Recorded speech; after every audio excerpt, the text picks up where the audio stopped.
Hello everybody and welcome to a new video. My name is Hyperemesis and this is my YouTube channel. Welcome. It is so exciting seeing how my channel has grown, and I just wanted to say thank you so much to everybody that's subscribed, that's engaging, and also just following me on Instagram and engaging there. I really always make it a point to just say thank you right in the beginning of the video, because I really enjoy it. I know that I dip in and out sometimes. I think I underestimated what creating content with a newborn would be like. And yeah, it is not easy. I think it's better when you have help, or when you have someone who also understands the content world, and what it needs, so that you can be as consistent as possible. And I don't have that. No one in my family is really can help me with that. So it's just me, not complaining. So all I'm saying is just bear with me. I get the DMs, the death threats. I'm kidding. I get the DMs, and I'm really I appreciate that you're enjoying the content to the point where you're like, oh my gosh, we want more. So that makes me feel really good, and also gets me excited to kind of film content and share it. Yeah, I've really been enjoying kind of going back, because obviously most of my content has been about my pregnancy and a lot of the past. So it's nice to kind of revisit that and go down memory lane. It's been really fun. So before I get into this video, I just wanted to ask, please subscribe, like, comment, and just engage. Follow me on Instagram at @Bonola_Manaisa. It is on the screen. And yeah, let's keep engaging, and I always say, our little community, it's like a little family over here. Truly guys, I do engage, and I really pat myself on the back for being able to engage. Some days I'm better than others. Some days I put more emojis than the other days. But yeah, just bear with me. Honestly, I won't lie, having a newborn is a lot. So my content tends to slack. It's not an excuse, but sometimes I'm just I'm so tired. I would rather shower today, than, I don't know, film. I don't know. It's a lot. So today's video is going to be all about my first trimester. I have my little notepad here. I tend to have a notepad just so that I remember pointers. I've said this a lot. I don't want this video to be too long, but I really don't want this video to be too long. So I have kept it nice and precise. Yeah, so just things that I remember about first trimester. It was a while ago. Yeah, if you saw my previous video, you know that I found out I was pregnant on the 13th of June. Was it June or July? 13th of June or July? I can't even remember. I think it was June. It was a Sunday. So yeah, it's been almost a year. It's been 10 months. So first trimester, oh my gosh, guys. No, I don't want to first trimester ever again. First trimester was hell. In the beginning, it was oh, okay, I'm pregnant. And then things started to get real. I found out I was pregnant. I think I was 3 weeks pregnant. I had my first appointment at 6 weeks, very early. But because I have a history with endometriosis, I made sure that I go early, just to make sure that the baby was the embryo, whatever it was, whatever it is, yeah, that it was in the correct position. It wasn't an ectopic pregnancy or any of that. So I went at 6 weeks. I went to my surgical gynecologist, which is Dr. Mnisi. And he checked, baby was in correct position. And from there, I went to Dr. Zenda, who I stayed with and journeyed my entire pregnancy. Love her. Also love Dr. Mnisi, but he's just not fluffy enough for me. And I needed that, first baby, and I needed all the fluff. First trimester fatigue. Guys, I was so tired. I would leave work like leave the store, go into my car, take a power nap. Like I was so tired. I was so tired to the point where Nonto was having sympathy symptoms as well. Like she would pass out. Sometimes I'd have to like do the front so that because she was taking a nap outside. It was wild. Like, yeah, fatigue was hectic. That was, again, I had a sign. That was one of the signs that, okay, something is a little different here. Fatigue.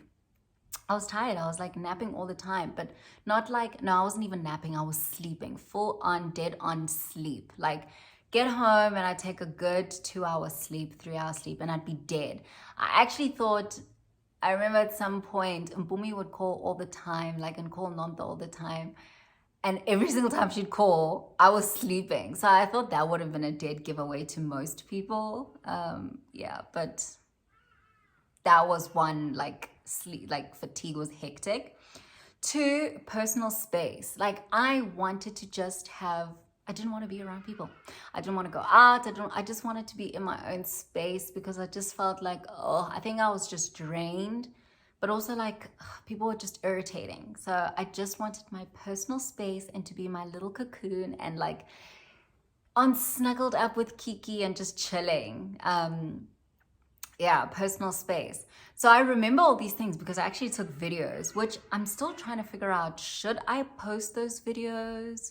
How must I post them? Maybe I'll add like little snippets. I don't know. I'm not sure, but we'll see. Or maybe I'll just do one full video that's just a collage of all my videos. Let me know. But that was only first trimester. There's like just a couple. And then at some point I stopped. 3, dehydration. I was so dehydrated. I was drinking so much water. Like I was constantly thirsty. I was drinking a lot of water. Then at some point it changed from water to a lot of like those ice drinks. Like I love this Pina Wat Wat from Nando's. Oh, guys, it was so good. Loved it. And everybody used to say, "Tlogela ice, tlogela ice. Ice is good. You're gonna shiver, you're gonna shiver." I was dehydrated. So I drank so much water and no, but that Nando's thing only came in second trimester. But I drank a lot of water. I was dehydrated.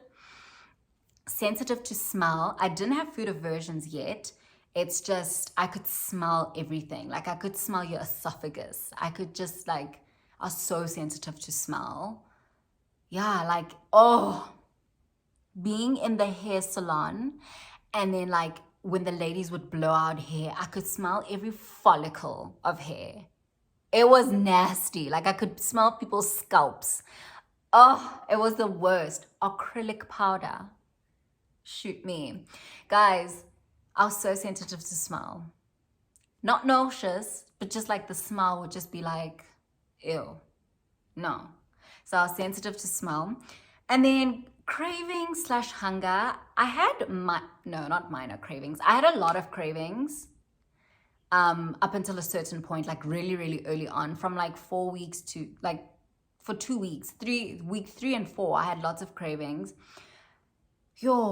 Like McDonald's. I remember making Nonto eat McDonald's in the morning one day, and then pies. Oh my gosh. And Nonto was like, I'm gonna get fat. It was so bad. Like I would make Nonto have what I'm having. I had such bad cravings like for 2 weeks. And I'd need it. Like if I think about something I want there and there. Oh, it was like, and it was unhealthy stuff in those 2 weeks. And then like hunger. I was so hungry to the point where like it felt like I had a pit in my stomach and like you couldn't fill that pit. It was a lot. Guys, it was a lot. It was a lot. First trimester was hectic. And then I had cramping, which is kind of normal, but not normal. And I think I had cramping because of the endo, because it was a lot on my left and it was a lot in the areas where I used to feel where they removed the endo. So I remember Dr. Mnisi saying that he removed a lot on my left, and that's where I used to complain a lot about. So I think where there was endo before, or where there might have still been endo there, I had lots of cramping, and it just, I cramped a lot, and my lower back was really, really sore.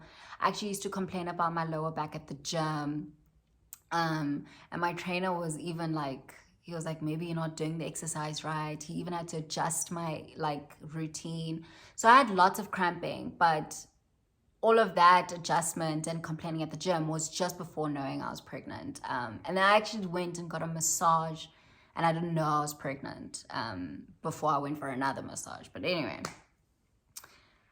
emotional and miserable. So this came around, I think, 6 weeks, where I was so sad and just miserable. Like, I was miserable. So now I was starting to get nausea and vomiting. So I was sad because I was just a general unwell. So I just became miserable, and I was like, I hated pregnancy. Yeah, so I'll try and insert a little clip. Hopefully it will like mesh well, but I was miserable. Yeah, so that came in around 6 weeks, 7 weeks from there, and it stayed for a while. 8, vomiting. So morning sickness is one thing. There's morning sickness where you feel queasy and then you vomit. That's what I had. And then my morning sickness progressed and it became HG. HG is hyperemesis gravidarum. Gravidarum, I think that's how you say it. Now, this is why I will never have another child. Never say never, but every single time I think of like, when I say I have PTSD from my pregnancy is because of the HG. Hyperemesis is basically the Kate Middleton disease. That's what people know it for. It's basically when you vomit your guts out all day, every day. I couldn't take water. I was sleeping in my toilet. Literally at 3 a.m. I was taking my duvet, sleeping in my bathroom, and unhygienic as it is, lying like this on my toilet seat because all I could do is throw up. I was not keeping water down. At some point, Komodo had to buy me like those baby foods, like a yogi sip, milkshakes. Made it worse. Like nothing was going down. I couldn't keep water down. I was going into the hospital for an IV drip to get jet fluid, to get jet fuel, which is basically a concoction of like a bunch of vitamins. I think I did that 3 times and then I got admitted into hospital. Got admitted into hospital for a couple of nights because it just was not getting better. Medical aid even sees it as something that you have to authorize. So I was authorized to go into hospital for HG, for hyperemesis. And guys, it is no joke. My dad, wasn't my dad? No, he didn't know yet. That's when I told my dad, when I got admitted into hospital for HG. Komoto was so worried. Like he was like, nah. He was really, really worried. He didn't tell me until a little bit later, but he was quite worried, but so was I. But the baby was fine. Like that little bean was okay. The baby was not harmed at all. It was just me. Like I was not getting enough fluids. So that's why I kept getting an IV drip to kind of replace those, but I couldn't keep going into the ER. So my whole time at hospital, I was on a drip getting jet fuel. Zofran wasn't even helping unless it was going through IV. At some point I was on Asics pills. Zofran, by the way, is like $3,000 and you have to have it like twice or 3 times a day, and you can only take like 4 milligrams. It's actually a chemo medication that helps with nausea, but it's $3,000. Like it's so expensive. And by then my medical savings were depleted. So it was buying cash. So yeah, hyperemesis, I wish I knew more about it. And that's why my pregnancy was so miserable. At 8 weeks, that's when I got admitted. Like I said, I stayed a couple of nights. I've actually got a clip from the hospital. I am officially 8 weeks. As you can see, I am in hospital. Baby is, I've heard a heartbeat. Baby is growing. Baby is perfectly fine, but mom is not. I have hyperemesis and it's been gruesome, super brutal. So it is Friday the 16th and I am now in hospital for the next 2 nights. Spending my weekend in hospital. I'm having some tea and my dinner is soup. Chili, juice, yogurt. Because that's all I can have. I am on a mixed liquid diet. Yeah, hopefully I don't vomit tonight. I'm really fingers crossing that doesn't happen. But yeah, my IV is gonna have some jet fuel in it, and I've had some Zofran. This is my 3rd trip to the hospital. 3rd. But baby's fine. He is growing, looks like a human. Strong heartbeat. He's chilling. Mom is not. I honestly was so depressed. But now that I'm here, I actually do feel better. Got a nice room. Private room while I wait for my COVID results. They will come back negative because I've been home doing absolutely nothing but sleeping. So, that is my 8-week update. I have nothing good to say about week 6, 7, and 8. Literally nothing. They've all just been brutal, honestly.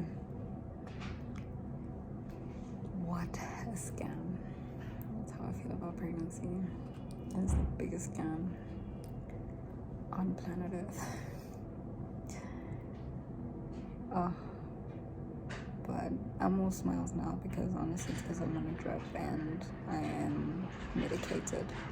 But outside of that, I haven't been happy. Like, I haven't smiled in days, weeks. I had soup yesterday afternoon. It's the only meal I've had. Last time I had a meal, can't remember. I just can't. But yeah, this is tough. I feel a whole lot of emotions, like anger, sadness, a little bit of depression, and very mixed emotion, hormonal. I'm confused. My parents finally know, and they're on board, and I appreciate them. Guys, even talking just makes me nauseous. It's a lot. Yeah. I don't know, guys. I don't know. Just don't get pregnant. Don't do it. It is tough.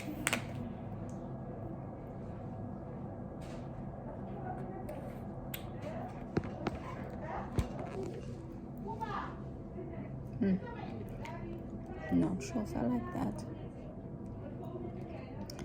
Yeah. I'm not gonna eat my soup now because it's the only salty food I have and I'm really trying to hold on to it. Yeah. I miss my normal life. I was on a liquid diet. I was on liquid diet, so I could only have like liquids and jelly for a while before they even moved me to solids. I think they moved me to solids on the last day of being in hospital. But yeah, hyperemesis is like, guys, I did not work for 3 weeks straight. Like, I would try, but when I tell you about that acrylic powder or whatever, like, it would bring the little bit up. Like, I was vomiting bile. I was like driving to work and stopping and vomiting, getting to work and vomiting, like running out and vomiting. I was, anything I did, like sipping a little bit of water, vomiting. It was just so bad. Like, I was not myself at all. I did lose weight. And there's nothing that you can do. There's really nothing that you can do but get on jet fuel and try and keep hydrated through IV, through the veins. And that's kind of what like helped me. And so that's how I would be able to go to work. I'd go to the ER, get an IV drip, and after that I had like a good 2-3 days of like energy, still vomiting, but at least I had like a little bit of energy and I could go for another 2-3 days. But then it's back to square one. And that's why, yeah, every week I'd go to the hospital for that. It subsided a little bit. They always say that it's the first trimester. Once you get to 12, 16 weeks, things are going to get better. Fuck, that's not true. It only happened for me at 18, 19 weeks. Did I start to be like, all right, okay, I feel like myself again. And I guess that's when I was like happy to post and share and do a photo shoot. But before that, and I wasn't even showing, not even like a little bit. But before that, it was just vomit and vomit and vomit and vomit and vomit. And yeah, it was not nice. I know that I did go away with komodo and no, that was second trimester, but I was still feeling a bit. So will I have another baby? No. And that's all because of first trimester. I don't want another. I want more kids, but I don't want to be pregnant again. Let me just say that. It's a lot. It's a scam. Yeah, and I think that's where the misery came from, is the fact that first trimester was very, very difficult, and having hyperemesis did not make it easy. Yeah, it did not make it easy at all. And I wish I knew more information and things to do. Ginger didn't work for me. So all the people that were like, try ginger, nothing worked. I tried everything under the sun. Like I would text friends that have been pregnant, my mom. People don't even know what nausea is or morning sickness is. And I have hyperemesis. Oh, it was a nightmare. So things I wish I knew about first trimester. Listen to your body. I wish I pushed a little bit more in terms of working out, like forcing myself. I couldn't wake up anymore for my 6 a.m. sessions. And yeah, like the whole eat crackers things, it didn't work for me. So, but I'm just glad that baby was fine and that I made it through. I persevered and I made it to like second trimester. But yeah, first trimester, it was nice. It was not nice, but what I kept like waiting for was the heartbeat. Like that would make me feel a little better. I actually even think I have videos like saying, oh, I can't wait to hear the heartbeat so I could feel a little better. But yeah, that was first trimester. First trimester was not great to me. But I made it. I made it through first trimester. I hope you guys stay tuned to hear a little bit more about second trimester. Yeah, thank you so much for tuning in. Don't forget to subscribe, like, comment, and share. Share with your friends and join in our conversation. Like I said, please engage. Follow me on Instagram at Banola_Manaisa. It's on the screen again. And I adore all of you. Bye, guys.